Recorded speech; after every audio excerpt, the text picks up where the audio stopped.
Hello friends. Umang study point के online platform पर आपका बहुत बहुत स्वागत है। अभी तक आपने चैनल को सब्सक्राइब नहीं किया है तो सब्सक्राइब कर लीजिए। ये आधुनिक भारत से संबंधित महत्वपूर्ण वन लाइनर हैं। देखते हैं, वास्को ड गामा कालीकट के तट पर कब पहुंचा था? वो पहुंचा था 1498 ईस्वी में। वास्को ड गामा कालीकट के तट पर कब पहुंचा था? 1498 में। अगला देखते हैं, पुर्तगाली उपनिवेश का प्रथम वायसराय भारत में आया था, कौन सा था? पुर्तगाली उपनिवेश का प्रथम वायसराय जो भारत में आया था वो था Francisco de Almeida. Francisco de Almeida. पुर्तगाली उपनिवेश का प्रथम वायसराय जो भारत आया था फ्रांसिस्को द अल्मीडा। अगला है, भारत में पुर्तगाली शक्ति का वास्तविक संस्थापक कौन था? वो था अल्बुकर्क। भारत में पुर्तगाली शक्ति का वास्तविक संस्थापक कौन था? अल्बुकर्क। ये दूसरा था पुर्तगाली। अगले देखते हैं, पुर्तगालियों ने भारत में प्रथम दुर्ग का निर्माण किया था कोचीन में। पुर्तगालियों ने भारत में प्रथम दुर्ग का निर्माण कहाँ किया था? कोचीन में। बंगाल फैक्ट्री में से जो पुर्तगालियों द्वारा स्थापित की गई थी वो कौन सी थी? बंगाल फैक्ट्रियों में से जो एक पुर्तगालियों द्वारा स्थापित की गई थी वो थी हुगली की फैक्ट्री।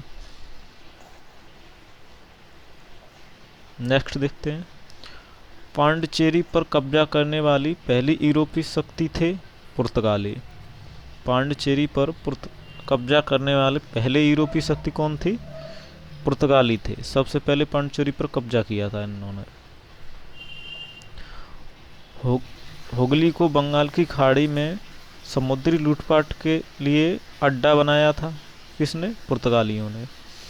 हुगली को बंगाल की खाड़ी में समुद्री लूटपाट के लिए अड्डा किसने बनाया था? पुर्तगालियों ने।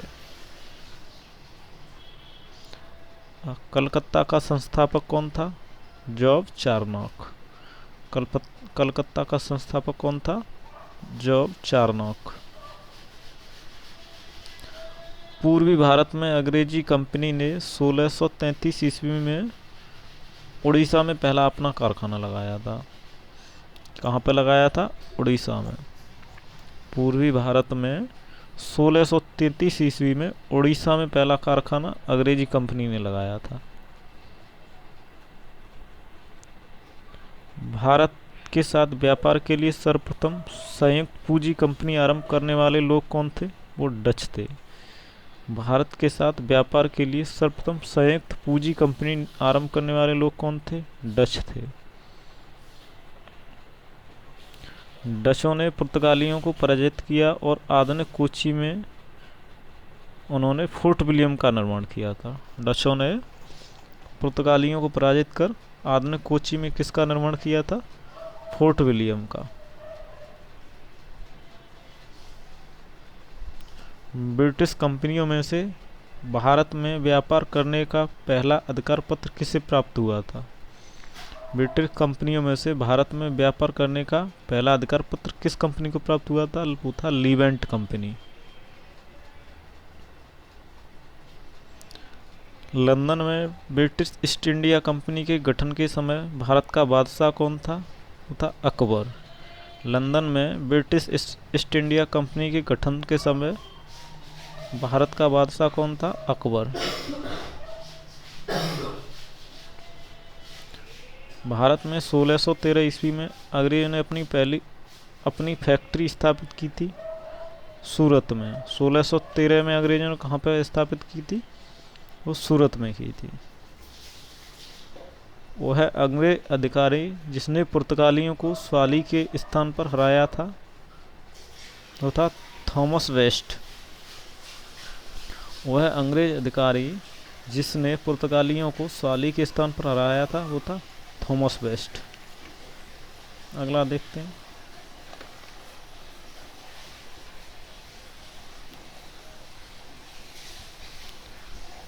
ईस्ट इंडिया कंपनी का गवर्नर जिसे औरंगजेब द्वारा भारत से निष्कासित किया गया था? वो था सर जॉन चाइल्ड।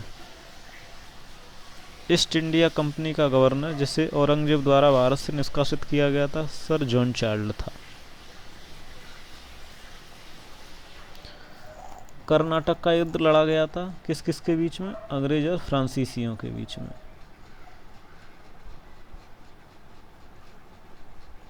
फ्रांसीसी ईस्ट इंडिया कंपनी स्थापित हुई थी लुई 14वें के शासनकाल में। फ्रांसीसी ईस्ट इंडिया कंपनी कब स्थापित हुई थी? लुई 14 के शासनकाल में। नेक्स्ट देखते हैं क्या है।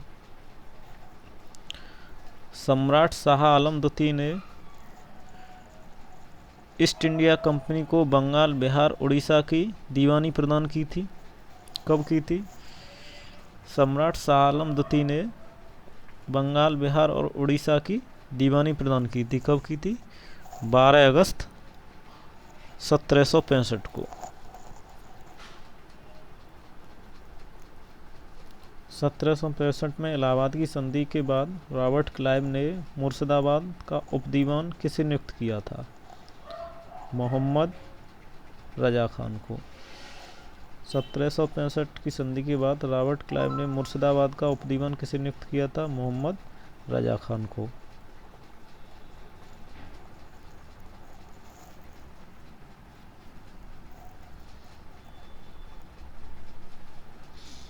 नेक्स्ट देखते हैं।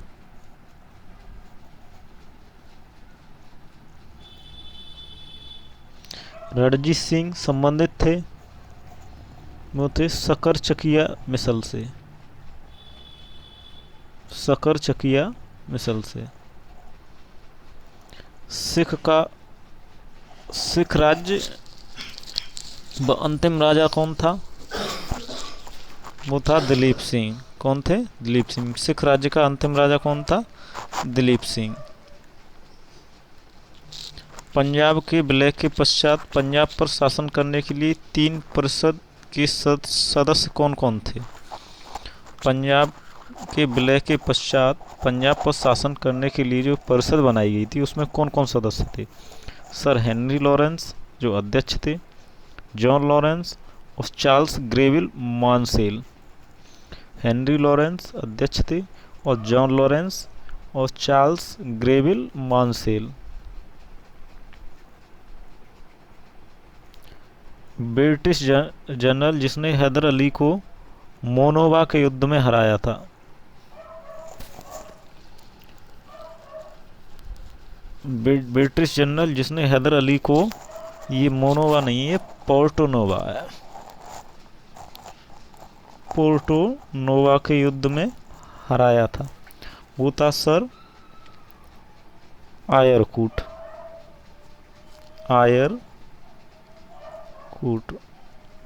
ये हुआ कब था? 1781 ईस्वी में युद्ध हुआ था। Thank you friends. वीडियो अच्छा लगा हो तो शेयर कीजिए। अभी तक चैनल पर आपने सब्सक्राइब नहीं किया है तो चैनल को सब्सक्राइब जरूर कीजिए। धन्यवाद। मिलते हैं अगले वीडियो में।